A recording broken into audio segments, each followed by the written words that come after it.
There are going to be 3 fundamental exercises in this video. All 3 of them have a specific purpose, so it's essential that you do not just do 1 or 2 of them. You will only achieve double bass mastery if you do all 3 exercises consistently. The first exercise is to isolate each foot and do this. A pattern of 3/16 and then 5/16.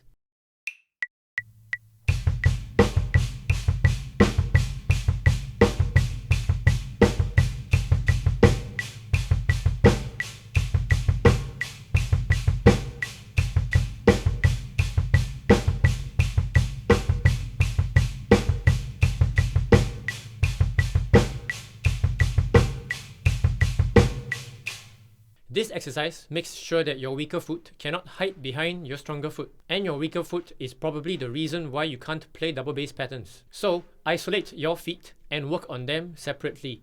I like to start with my left because that's my weaker foot. You know how sometimes you lose your balance when you start and stop bursts of double bass and your legs spasm out of control?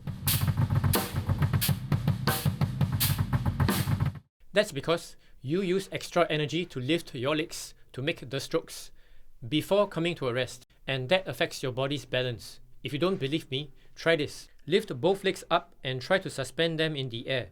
You will find it difficult to do so. Now compare that with your arms.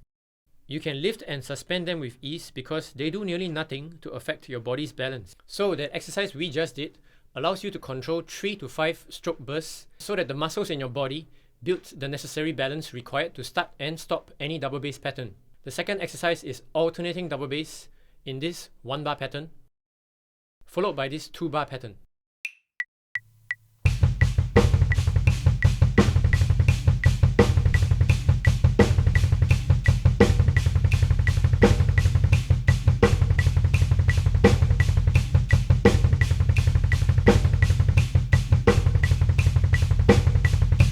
This exercise is necessary for your legs to learn to work well together.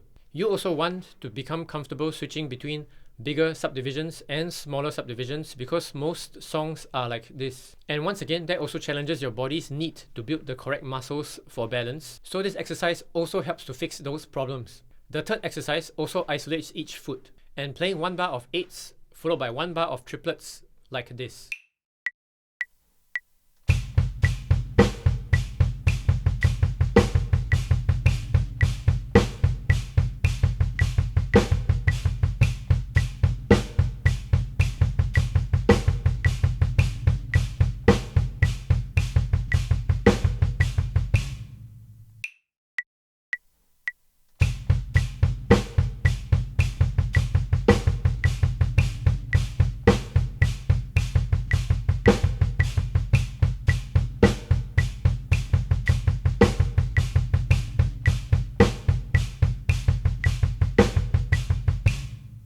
The main purpose of this exercise is to trigger your leg to use different muscle groups as it speeds up and slows down.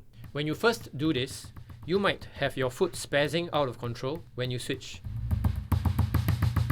Or you may notice you are not changing muscle groups.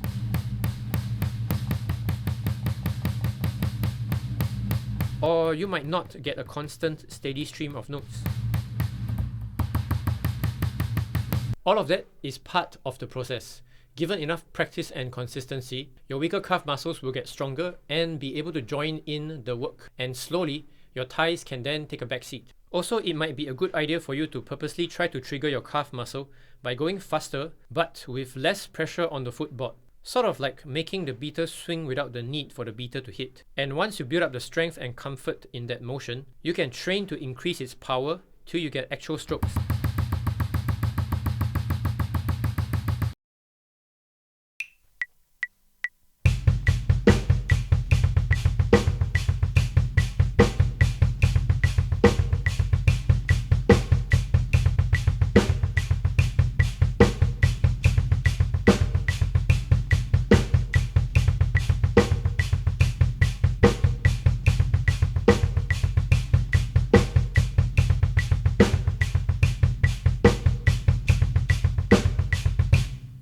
That's it for the 3 exercises. I recommend you to get consistent with them 3 times a week at least, and for 6 months before you allow yourself to get distracted or to judge your progress. This is also the first of my new series of double bass videos. The next video, I will dive into more detail about practice durations, pedal settings, seat height. For now, it is important that you start executing, you start practicing, you do not overthink and you do not overanalyze. Proper consistent action always steadily wins. This video is sponsored by Tech Zone Audio.